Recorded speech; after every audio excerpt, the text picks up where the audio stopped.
South ఆఫ్రికాతో మ్యాచ్లో బుద్ధి గడ్డి తిని చేసిన ప్రయోగాలు ఎదురు తిరిగి మొత్తం టీంకే ఊహించిన దెబ్బ తగలడంతో ఇప్పుడు కోచ్ గంభీర్, కెప్టెన్ సూర్యకుమార్ యాదవ్ కాస్త బుర్ర పెట్టి ఆలోచించి టీంలో కొన్ని మార్పులు చేయాలని డిసైడ్ అయ్యారట.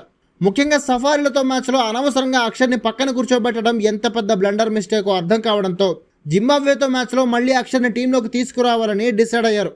అలాగే రింకు సింగ్ కూడా తండ్రి అనారోగ్యం కారణంగా నోయిడా వెళ్లిపోవడం, మ్యాచ్ టైంకి వస్తాడో లేదో సస్పెన్స్ ఉండడంతో సంజుని ఫైనల్ 11లోకి తీసుకోవాలని ప్లాన్ చేస్తున్నారట. దానికోసమే మంగళ బుధవారాల్లో ఇషాన్ కిషన్తో కలిసి విపరీతంగా ప్రాక్టీస్ చేశాడు సంజు. ఒకవేళ నిజంగానే సంజు టీంలోకి వస్తే అప్పుడు మొత్తం టీం షఫుల్ చేయాల్సి ఉంటుంది.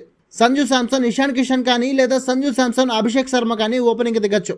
ముగ్గురులో మిగిలిన బ్యాటర్ వన్ డౌన్లో దిగచ్చు. అయితే అభిషేక్ ప్యూర్ ఓపెనర్ కాబట్టి అభిషేక్, సంజు శాంసన్ ఓపెనింగ్ వచ్చే ఛాన్స్ ఉంటుంది.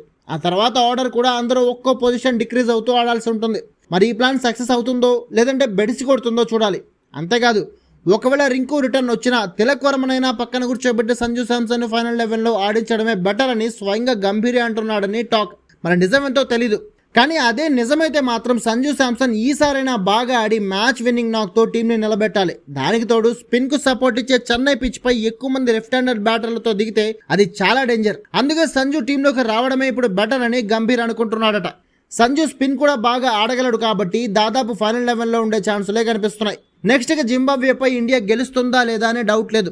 పిచ్ మనది. అందులోనూ బ్యాటింగ్ పారాడైజ్ చెన్నై చెపాక్ స్టేడియంలో మ్యాచ్ జరుగుతుండడంతో పాటు అక్షర్ పటేల్, వరుణ్ చక్రవర్తి కీ రోల్ పోషించబోతున్నారు.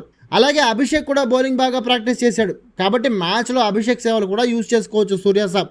ఇక మోస్ట్ క్రూషియల్ పాయింట్ ఏంటంటే ఈ మ్యాచ్లో మనం గెలిస్తే సరిపోదు, 70 రన్స్కి పైగా మార్జిన్తో జింబాబ్వేని ఓడించాలి.